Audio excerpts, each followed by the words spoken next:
नमस्कार। मैं professor Amitabh Banerjee universal health organization का से हम आपको मैसेज लाते हैं हेल्थ के बारे में। मेडिकल वर्ल्ड में क्या हो रहा है, मेडिकल एविडेंस में क्या हो रहा है, और हम पूरा कोशिश करते हैं कि बिल्कुल करेक्ट, ऑथेंटिकेटेड, माने जिसका कि हम उसका सोर्स वगैरह, एग्जैक्ट कोटेशन वगैरह, रिस्पॉन्सिबल सोर्सेस, रिस्पॉन्सिबल अथॉरिटीज के एड वर्बिटम हम कभी कभी पेश करते हैं आपको, जिससे कि आप खुद निर्णय लीजिए कि कितना क्या सही क्या गलत हो रहा है। काफी कुछ सही भी हो रहा है, काफी कुछ गलत भी हो रहा है। और अभी बहुत हितों का टकराव बहुत है, स्टेक्स बहुत हाई है, मार्केट फोर्सेस में बहुत कंपटीशन है आपस में। आपको मालूम है हर चीज में कंपटीशन है आजकल, पढ़ाई से किंडरगार्टन से लेके मार्केट तक। और हर कंपनी, जो ड्रग कंपनीज पर्टिकुलरली, अभी हम मेडिसिन में जब आते हैं तो सबसे ज़्यादा फोर्सफुल जो एक फोर्स होता है वो होता है फार्मा इंडस्ट्री। बहुत उनका भी कॉम्पिटिटिव है और उनको बहुत पैसा उनको इन्वेस्ट करते हैं, बहुत बड़ा। हाँ, उनका काम भी इजी नहीं है, क्योंकि इतना पैसा, बिलियंस मिलियंस डॉलर लग जाते हैं कोई दवाई एक एक दवाई डेवलप करने में। तो उनका वो बहुत, उनका हाई प्रेशर में रहते हैं वो, कि वो दवाई को प्रमोट करे, वो टीके को प्रमोट करे, वो वैक्सीन को प्रमोट करे। आजकल वैक्सीन सबसे बड़ा इंडस्ट्री है फार्मा के लिए, क्योंकि वैक्सीन आप 100% पॉपुलेशन को रीच कर सकते हो, बीमार तो 5-10% होते हैं। तो ऐसे इतने प्रेशर में जब काम करते हैं, उन लोग का पूरा मार्केटिंग डिवीजन है, हर चीज में आजकल मार्केटिंग है आपको। तो कई उन लोग कोई खाना नहीं छोड़ते हैं। और दूसरा हमारा प्रॉब्लम क्या है, हमारे जो रिसर्चर्स है, हमारे जो डॉक्टर्स है, उनकी आज़ादी चली गई है। क्योंकि रिसर्च के लिए फंडिंग अभी, गवर्नमेंट फंडिंग पूरे सभी जगह कम हो गए हैं, यूनिवर्सिटी फंडिंग कम हो गए, और सबसे ज़्यादा फंडिंग करीब 30-40 साल से ही आ रहा है। 30 साल से हो ही गए, 3 डिकेड्स, 30 ईयर्स से। पहले यूनिवर्सिटी थोड़ा ऑटोनॉमी रहता था, अभी क्या है, फार्मा कंपनी मेजर स्पॉन्सर है रिसर्च का ग्लोबली। फार्मा कंपनी या उसके जो पीछे से जो स्पॉन्सर्स होते हैं फार्मा कंपनी के, जैसे वेलकम ट्रस्ट हो गया, गेट्स फाउंडेशन हो गया, अभी तो डब्ल्यूएचओ का भी पूरा हितों का टकराव हो गया। अब इनके लिए इन्होंने क्या किया है कि बहुत अपना काफी जो जाल है, काफी बड़े पैमाने में बिछा दिया है। क्योंकि जो इंफॉर्मेशन, जो रिसर्च होता है, उसके जो पब्लिश होते हैं, उसका जो रिसर्च पेपर पब्लिश होता है, जिसको कि हम एविडेंस बेस्ड मेडिसिन कहते हैं, वो एक प्रकार से उसको फाइनल वर्ड लिया जाता है। जितने भी बेचारे स्ट्रेट फॉरवर्ड साइंटिस्ट है, रिसर्चर्स है, डॉक्टर्स है, आम ये है कि भाई ये जर्नल बहुत टॉप क्लास का जर्नल है। ये लैंडसेट है, न्यू इंग्लैंड जर्नल है, ब्रिटिश मेडिकल जर्नल है। ये नाम एक जमाने में ऐसा होता था कि ये आप गीता में हाथ रखो, बाइबल में हाथ रखो, या ये जर्नल में हाथ रखो, मतलब ये सच्चाई रहेगा। पर 30 साल से, 30 ईयर्स, 2-3-20 साल, 30 साल से इनका कॉम्प्रोमाइज हो गए जर्नल्स। ये journals are under strong influence of the pharma industry, कब्जा कर लिया, धीरे धीरे इन्फिल्ट्रेट कर गए, उनके हितों के टकराव हो गए। उनके जो रिसर्च जो पब्लिश होते हैं जर्नल्स में, उनके जो शोधकर्ता है वो heavily funded by pharma industry, या फार्मा इंडस्ट्री के साथ उनके लिंक्स रहते हैं। और वो जर्नल का सर्वाइवल भी डिपेंड करता है, क्योंकि जर्नल के जो कोई चीज़ छपता है उसके रीप्रिंट्स वगैरह, ये मिलियंस ऑफ डॉलर्स में खरीदते हैं ये फर्म अपने प्रचार के लिए। ये हम हवा में बात नहीं कर रहे हैं, इसलिए हमने बोला हम सोर्स बताएंगे। तो आज ये जो जर्नल्स के जो पास्ट चीफ चीफ एडिटर्स थे, एडिटर इन चीफ बहुत बड़ा ये होता है, बड़े बड़े जर्नल का, न्यू इंग्लैंड जर्नल का, तो हम एक समय होता था कि जैसे मैंने कहा, बाइबल में या गीता में या कुरान में हाथ रखो या जर्नल में हाथ रखो, मतलब मैं जो कहूँगा सच होगा, जो शोध है सच है, कोई इसमें हितों का टकराव। पर 30 साल से ऐसे इनके जो एडिटर्स इन चीफ है वो खुद कह रहे हैं उनके हम स्टेटमेंट देंगे, एग्जैक्ट स्टेटमेंट देंगे। करीब 6 एडिटर्स है, इनमें से मार्सिया एंजल है पास्ट एडिटर इन चीफ, पहले रह चुकी editor in chief New England journal of medicine की। New England journal medicine number 1 journal कहते थे। फिर आर्नोल्ड रेलमैन, ये एडिटर थे। एक एडिटर इन चीफ होते हैं जर्नल के, फिर एडिटर्स कई होते हैं अलग अलग सेक्शंस के। तो ये एडिटर आर्नोल्ड रेलमैन, ये भी न्यू इंग्लैंड जर्नल के एडिटर है। इनका भी हम स्टेटमेंट बताएंगे आपको, स्क्रीनशॉट एग्जैक्ट, क्योंकि हमने कहा कि सोर्स, क्योंकि लोग कहेंगे ये तो ऐसे ही मिस इन्फॉर्मेशन। इसके बाद रिचर्ड स्मिथ, जो ब्रिटिश मेडिकल जर्नल के एडिटर थे, एडिटर इन चीफ थे। रिचर्ड हॉटन ने 20 साल पहले स्टेटमेंट दिया था ऐसे, जो अभी लैंसेट का एडिटर है, अभी भी वो लैंसेट का एडिटर है। पर उन्होंने स्टेटमेंट जो 20 साल पहले दिया था, और अभी सबसे ज्यादा आपको पता चलेगा कि लैंसेट कॉम्प्रोमाइज्ड है। तो मेरे को लगता है कि ये अपना दल बदल लिया है, क्योंकि अभी भी एडिटर है, हो सकता है ये भी हितों के टकराव में आ गए हैं। और इनको कई life time achievement award award भी दिए थे कोई यूनिवर्सिटी ने, जो कि गेट्स फाउंडेशन स्पॉन्सर्ड थे। तो ये गेट्स फाउंडेशन के ऊपर काफ़ी ये कॉम्प्रोमाइज हो गए हैं रिचर्ड हॉटन। और मैं इनके साथ महामारी के दौरान मेरा एक्चुअल इंटरेक्शन हो चुका है। कुछ इन्होंने आर्टिकल्स छापे थे कोविड फिगर्स को लेके, इंडिया छुपा रहा डेथ ये। हमने अपने कैलकुलेशन से, जो कि बिल्कुल नीट था, उनको भेजा था। उन्होंने वो कई महीने रखे रहे, फिर उन्होंने नहीं छापा और कुछ रीजन में नहीं दिया। दूसरा एक और हमने ये किया था टिप्पणी, मेरे पास कॉरेस्पॉन्डेंस है, घुमा फिरा के जवाब दिया, तो पता चल गया कि एवरीथिंग इज नॉट ट्रांसपेरेंट। मेरे इसका वो जवाब भी नहीं दे पाए, और ना ही मेरा आर्टिकल छापा जिसमें कि हमने काउंटर किया था उनके फिगर्स को। और अभी ये मैथमेटिकल मॉडल, ये मॉडल सब जिसमें कि कोई इसके भी, तो हितों के टकराव से ये लैंडसेट में आप देखेंगे, लैंडसेट ने कई ऐसे ब्लंडर्स किए हैं। एक तो महामारी के दौरान ही लैंडसेट में एक पेपर रिट्रैक्ट करना पड़ा जो कि फर्जी डेटा पे था। ये हाइड्रोक्सीक्लोरोक्विन का ट्रायल जो था ये था बहुत, और वो सर्जिस्पियर बोल के कोई आउटसोर्स किया था, पता चला वो काल्पनिक डेटा। बताइए, लैंडसेट जैसे जर्नल का ऐसा हुआ था महामारी के टाइम। इसके अलावा कल ही हमने शायद यूएचओ न्यूज़ में बताया, डेंगू का आर्टिकल पब्लिश हुआ था 2015 को या 16 को, फिलीपींस में। और भी कई एशियन ट्रायल्स हुआ था। डेंगू जो क्वाड्रिवेलेंट वैक्सीन डेंग वैक्सीन निकाला था आज से 10 साल पहले, 2015 दो है। उसमें जो आर्टिकल था कि उसमें ट्रायल में डेंगू वैक्सीन को क्लियर किया था, लैंडसेट में छपा था, it is safe and effective, safe and effective. ये वर्ड तो ऐसा हो गया है इनका, जो मार्केट बनाते हैं इन लोग। और वो वैक्सीन जब रोल आउट किया था फिलीपींस में, 130 बच्चों की मौत हो गई थी। 130, 30 को डेंगू हो गया था, 130 और हॉल्ट हो गया था। और फिलीपींस में काफ़ी बवाल मच गया था, काफ़ी प्रोटेस्ट हुआ था, काफ़ी क्रिमिनल चार्जेस इनिशिएट हो गए थे अगेंस्ट द प्रिंसिपल ऑथर, वो फिलीपींस की होगी जिसने लैंसेट में पेपर छपा था। अभी रफा दफा हो गया, अभी वो खिंच जाता है वो, क्योंकि बहुत ये रहते हैं इनके सपोर्ट।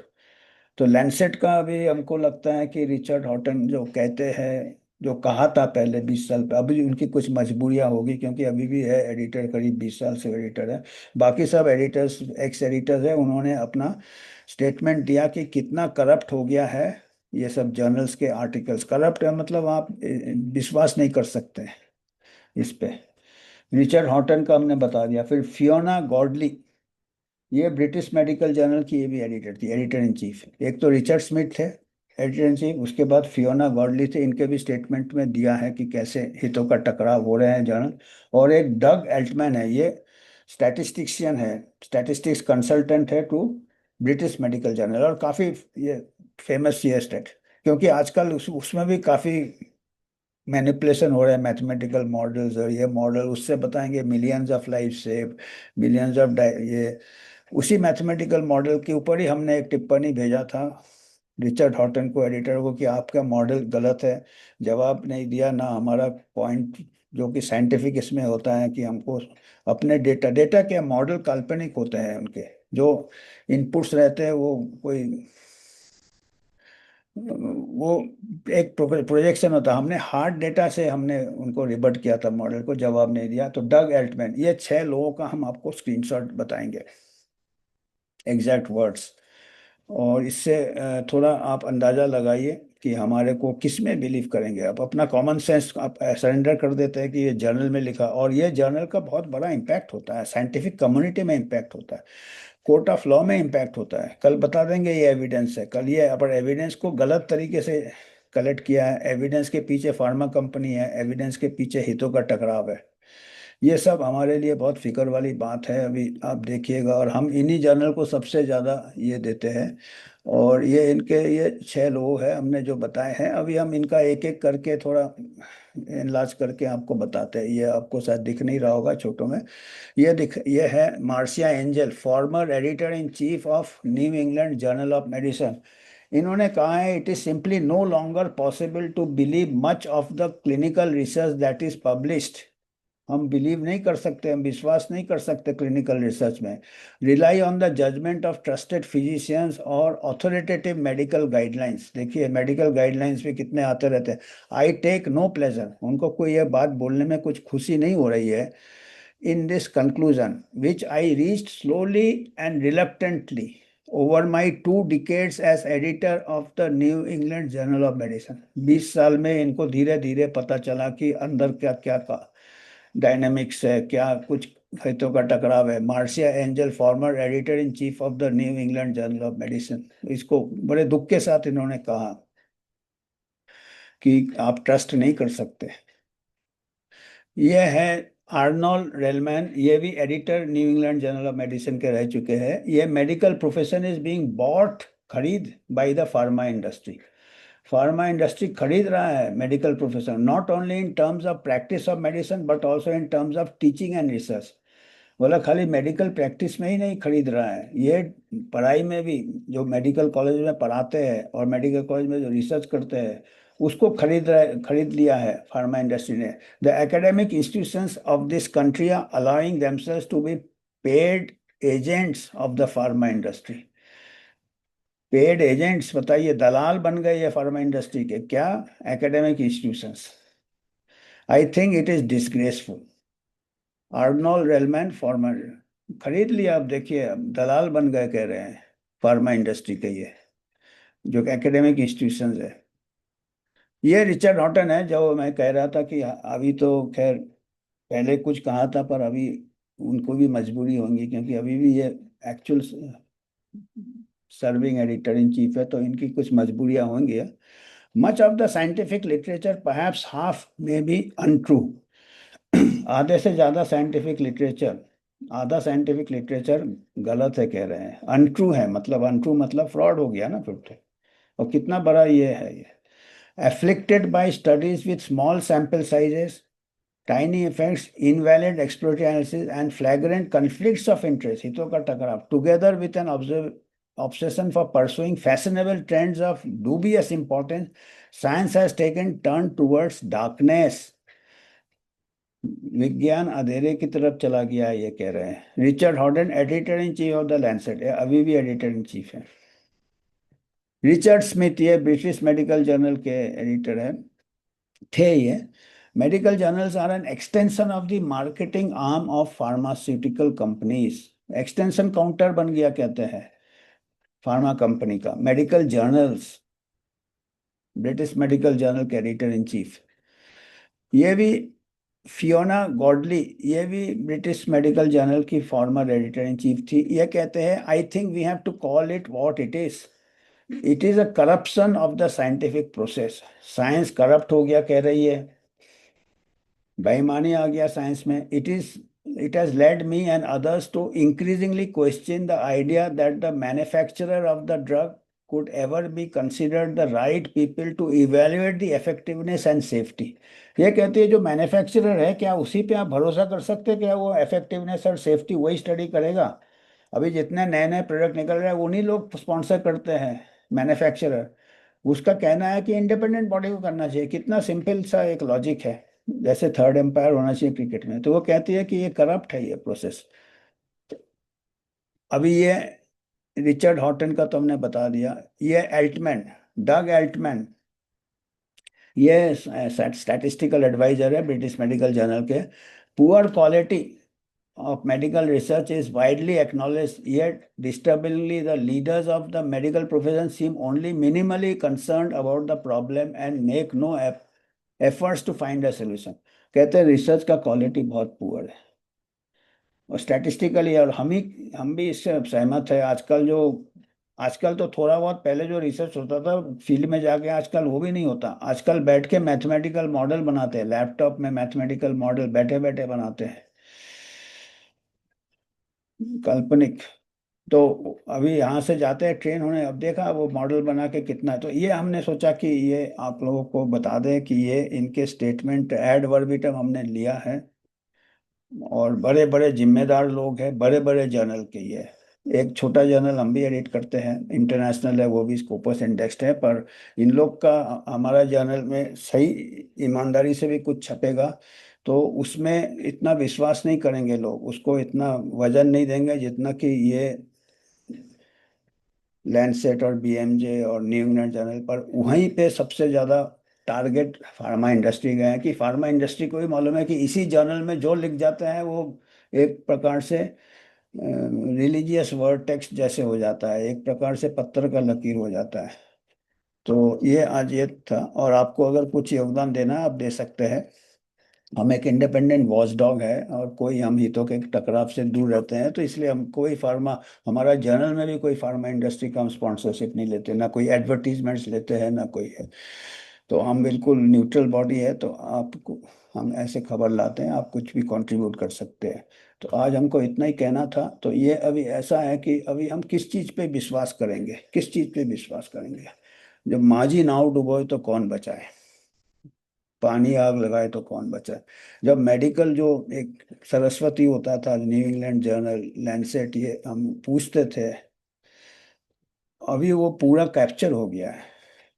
तो आप सोचे क्या, क्या है पूरा, मतलब marketing marketing marketing, propaganda, marketing, stigma, कलंकित कर दो। जो कोई नए प्रोडक्ट में बिलीव नहीं कर रहा उसको एंटी साइंस कर दो, उसको एंटी वैक्स कर दो। हमको रिसर्च चाहिए, हम प्रॉपर रिसर्च चाहिए। आंख बंद करके अभी चल रहा है, और ऐसे जर्नल में अगर आ जाते हैं, अभी आए हैं, अभी देखिए लैंसेट में मैं कह रहा था डेंगू का आया था 10 साल पहले, अभी भी लैंसेट में लेटेस्ट आर्टिकल आए हैं, mRNA vaccine safe and effective है, पूरा आर्टिकल आया है, पूरा बोला बिलियन। अभी जबकि रिपोर्ट सामने दिख रहे हैं हमको, हमारे सीनेट हियरिंग में बड़े बड़े कार्डियोलॉजिस्ट, बड़े बड़े कैंसर सर्जन ने अपने डेटा के साथ, अपने पेशेंट के साथ दिए हैं साइड है, पर अभी भी लैंडसेट लगा है, क्योंकि ये कैप्चर्ड है। पूरा बहुत बड़ा मार्केट है एमआरएनए वैक्सीन, अभी जितने वैक्सीन रोल आउट होंगे एमआरएनए, तो ये कैप्चर कैसे निकलेगा? जब तक नहीं निकलेगा हमारा साइंस हमको गुमराह करेगा। कहा, रिचर्ड हॉटन ने कहा था कि डार्कनेस की तरफ ले जा रहा, अभी खुद वो एडिटर है लैंसेट के, और लैंसेट में ऐसे आर्टिकल्स छप रहे हैं जो कि हमको तो डाउट होता है उसके डेटा में। हमने तो उनको, हमारे पास कॉरेस्पॉन्डेंस भी है, महामारी के दौरान भी हमने लैंसेट के रिचर्ड हॉटन को हमने चैलेंज किया था। चुप रहता है, मालूम है चुप रहने में कुछ नहीं होता है। कौन सुनता है हमारा एक कोने से आवाज कर रहे हैं तो, नाम से ही चलता है वो जर्नल्स। तो इतना ही हमको आज कहना था। आज के लिए धन्यवाद।